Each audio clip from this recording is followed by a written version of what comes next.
हाय नमस्कार. नीता हॅपी मोमेंट्समध्ये तुमचं सर्वांचं स्वागत आहे. आणि आता दिवाळीची साफसफाई राहिलेली जी होती ती केलेली आहे. आणि काल भरपूर पाऊस आलेला होता, तर पावसामध्ये आमची खूप धांदल झाली, कपडे पण काही वाळले नव्हते. तर चला आज तुम्हाला मी व्हिडिओ शेअर करते त्याचा. चला तर हे अशा पद्धतीने आता हे दसऱ्याला तर भरपूर काम काढलं होतं, पण तरी आवरलं नव्हतं म्हणून राहिलेले पडदे वगैरे, बेडशीट, रगा वगैरे ज्या राहिल्या होत्या कपडे धुवायचे, तर ते आज धुवून काढले होते सकाळ सकाळ मी. आणि मला काही कुणी मदत करू लागलं नाही. दीदीने स्वयंपाक केला आणि ती गेली लॅबला निघून. त्यानंतर मग बाकीचं राहिलेलं सगळं काम मी आवरलेलं आहे. तर कपडे धुवून झाले, बाथरूम घासून टाकले पहा. आणि रोजचे कपडे होते ते एक बादलीभर कपडे ते पण धुतलेत आता, आणि ते टाकते वाळायला नेऊन वरती. तर वरती पण जागा राहिली नव्हती, एवढं भरपूर कपडे झाले होते. आणि आभाळ पण आलेलं होतं, पावसाचं वातावरण होतं. तर हे बेडशीट वगैरे जे पहिले धुतले होते मी, पातळ पातळ कपडे छोटे छोटे जे वाळलेले आहेत ते काढून आणलेत. आणि हे बेडशीट घेतलं होतं मी, इथं दारावरती आले होते विकायला. टेम्पो आला होता आणि भरपूर प्रकारची बेडशीटं होते त्यांच्याकडं होलसेल भावामध्ये. तर त्यावेळेस मी हे बेडशीटं घेतले होते. तर त्याचे कोण्यांना आहे ना मी गादीचं माप घेऊन शिवलं होतं. तर अशा पद्धतीने शिवलं नाही की गादीला खूळ घालायला म्हणजे बेडशीट घालायला वरून खूप सोपं पडतं. तर हे 4 कोण्यांमध्ये अडकून द्यायचं असं बेडशीट, तर एकदम सरळ आणि ताट असं बेडशीट बसतं, म्हणजे अजिबात घड्या कुठं पडत नाही, काय नाही. पहा किती सुंदर वाटते ना. तर शिवून घेतलं ना की छान वाटतं, मापाने शिवून घ्यायचं.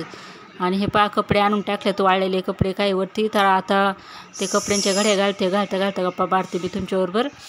तर काय झालं ना, मला आज सगळं काम एकटीलाच करावं लागलं. इतर दिवशी काका मदत करत असतात. आता दरवर्षी मुलीला सुनेला मदत करतात, पण आज त्यांना काही कंटाळा आला होता, कोणास ठाऊक. पाणी वगैरे भरलं त्यांनी आणि मला म्हटले तुला जेवढं होईल तेवढं कर, मी काही मदत करू लागणार नाही. आणि दीदीला पण लॅबला जायचं होतं, मग ती पण गेली निघून. तर मग मी एकटीनेच आज खूप काम केलं. मला आज खूप दमल्यासारखं झालं होतं, पण विलाज नव्हता, करणं तर गरजेचंच होतं.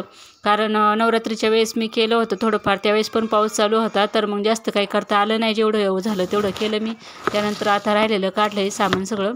आणि गोधड्या वगैरे ज्या होत्या त्या पण धुवून टाकलेल्या आहेत. आणि त्यावेळेस मी धुतले होते पडदे वगैरे, पण पुन्हा मला ते धुवा वाटले खराब झाल्यासारखे. आणि नवनाथाची पोथी वगैरे लावली होती. घरात सतत काही ना काही चालू असतं ना, तर घरात असं जरा धुरसट वाटत होतं जरा वातावरण. तर ते झाडून झटकून काढल्यामुळं आता घर पण फ्रेश वाटतंय. आणि हे कपड्याची घड्या घालून ठेवते मी आता. खूळ वगैरे आणलेले आहेत वरून, आणि उशांना कवर वगैरे घालायचे आहेत. तर काय आहे ना, बाई माणसाचं जीवन हे खूप कष्टामध्ये जातं. त्यात म्हणजे स्त्रियांचं किंवा पुरुषांचं कुणाचंही असो, प्रत्येकाला कष्ट हे आहेतच. प्रत्येकाचं जीवन अवघडच आहे, सोपं असं काहीच नाही. आनंद मानला तर आनंद आहे, नाहीतर दुःखच म्हणायचं. पण तसं पाहिलं तर दुनियामध्ये इतके गरीब परिस्थितीत लोक जगतात, इतक्या म्हणजे खालच्या स्तराला लोकांची परिस्थिती असते. तर ते पाहिलं ना की आपण खूप सुखी आहोत आणि खूप चांगलं आहे आपलं, असं पण वाटतं. कारण मन आपलं समाधानी असेल, मन आनंदी असेल, तर सगळं काही हे असतं. मनावरच अवलंबून आहे आपण कोणत्याही गोष्टीचा कसा अर्थ घ्यायचा किंवा कशा पद्धतीने आपलं जीवन ठरवायचं ते. तर आनंदी राहिलेलं सगळ्यात उत्तम. आनंदामध्ये काम केलं ना की काम पण चांगलं होतं. आणि घरामध्ये जेवढी साफसफाई ठेवेन ना तेवढं चांगलं वाटतं, प्रसन्न वाटतं, घरात लक्ष्मी येते. आणि घर सुंदर असलं ना की कुणी पण आलं गेलं तर त्यांना पण छान वाटतं, समाधान वाटतं. तर ही जी कपाटं आहेत ना पाठीमागती, ह्या कपाटांमध्ये पण इतकी धूळ साचलेली होती. आणि आता पाऊस चालू होता जास्त, ह्या वर्षी खूप पाऊस झाला ना. तर भिंतीच्या साईडच्या जे कपाटाची बाजू जी आहे त्याला आतल्या बाजूने पूर्ण कपड्यांना अशी भुरा लागल्या होता, पांढरी बुरशी आल्यासारखी झालेली होती. तर ती पूर्ण सगळं साफ केलं मी. अक्षरशः ते साफ करताना नाकातोंडामध्ये बुरशी आल्यासारखं वाटत होतं. आणि हे आता पाऊस येतोय बाहेर, रात्रवरून कपडे काढून आणलेत मी. हे सोफ्याचे कवर वगैरे जे आहेत ते वाळले नव्हते, तर ते अशा पद्धतीने मी टाकलेले आहेत वरती. आणि दरवाजावरती पण बेडशीट वगैरे टाकलेली आहे वाळायला. आणि पडदे लावलेले आहेत पडद्याच्या ह्याला, आणि ते पण जरा ओलेच होते, तर ते पण लावलेले आहे सुकायला. आणि इकडं पण आता इकडं पण खिडकीमध्ये जो पडद्याचा कपडा होता माझ्याकडं पहिला, मी त्याच्यावर तसेच टाकायची. तर ते पण आज हातासरशी त्याची पण पडदा शिवून घेतला मी दुपारी कपडे धुवून झाल्याच्या नंतर.